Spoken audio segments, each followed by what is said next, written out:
In QiGong, breath was called Zong Qi, the Qi of the chest, and it had a lot to do with our immune system, our respiratory system, how we bring energy in.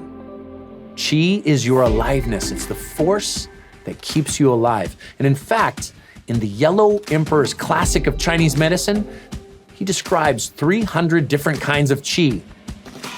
Food was a kind of qi. It was called gu qi. And we get energy, life force from food. But if you think about it, you can go days without eating, but only minutes without breathing. So breath is key to the cultivation of qi. Now, our life is a miracle, and so is our breath. When we're born, think about it. Your first action is to inhale. And when we die, our last act will be to exhale. Our breath unleashes the cellular energy to survive. Breath also unleashes the vital energies of life. Think about it. Inhale fully to be inspired, to take in more life. And exhale completely to expire the old and no longer useful out of the body. This process refreshes the system in every moment, clearing out stagnant emotions and thoughts and taking in new possibilities with each breath. If we can't inhale completely, psychologically, we cut ourselves off from new experiences, adventure, and creativity. If we can't exhale completely, we hold on to the past and are weighed down by old emotions, old hurts, old wounds. To breathe is to be alive. And to breathe deeper is to delve into life more fully. Understand breathing in relationship to all of life. How do you take life in? How do you share yourself with the world around you? Science has proven that cancer, for example, is anaerobic. It does not survive in high levels of oxygen. Shortness of breath and heart disease are directly linked. The heart goes into spasm when it's deprived of oxygen. Studies have also shown that there are high correlation between blood pressure and poor breathing. Breathing well is key to sleeping well and waking up feeling refreshed.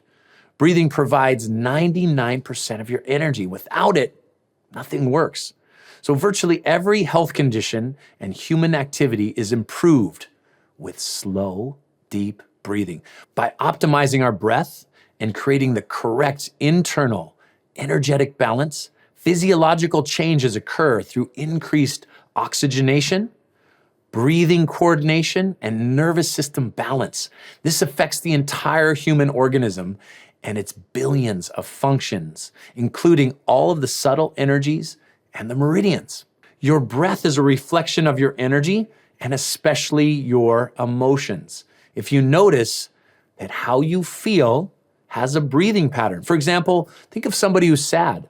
They don't want to exhale. We don't want to let go. So it's a resistance to exhale because when you're sad, you don't want to let go. You don't want to let go of that relationship, that thing, that circumstance. And so breath will reflect that. Anger is on the opposite end of the spectrum. In fact, when you're angry, people don't want to inhale. They have strong, forceful exhales. I don't want to inhale if I'm angry because I don't want to take life in. I don't want to take in somebody else's perspective. So breath is a reflection of all the emotional energies. Now, the beauty of it is that you can shift emotions by shifting your breath. So if you take slow, deep breaths, you're telling your mind and your body to go into a state of inner balance or joy or inner peace. Let's try it just a little practice. I want you to put your hands on your belly. This is called deep abdominal breathing. Now, when you inhale, I want you to fill up your belly with breath. Remember, we've called this the lower reservoir. And where the breath goes, the qi follows. So let's bring the qi into our bellies. Inhale, expand into your lower abdomen. Slow, deep breath in through the nose. Exhale out through the nose. And your belly goes back towards your spine. Inhale, expand. Exhale. Belly back towards the spine. Now this slow, deep breathing brings qi to the lower abdomen, so it's going to energize your body. Not only that, it's going to calm your mind because the energy is going to move down and you're gonna feel centered and balanced. Physiologically, when you breathe into your belly, you're massaging all the internal organs, so it's great for digestion. Mentally and emotionally, we feel centered and balanced. The mind is clear. So slow, deep breathing to the belly helps us to rebalance, to feel centered and balanced and ready for whatever's next in our day. Write down in your journal the link between things in your life and your breath. What's the correlation? How does breath affect you? Do you practice deep breathing? Do you notice a connection between your emotional state, your mental state, and your breath? Notice that when you change your breath, you shift emotions and you change the energy of your mind.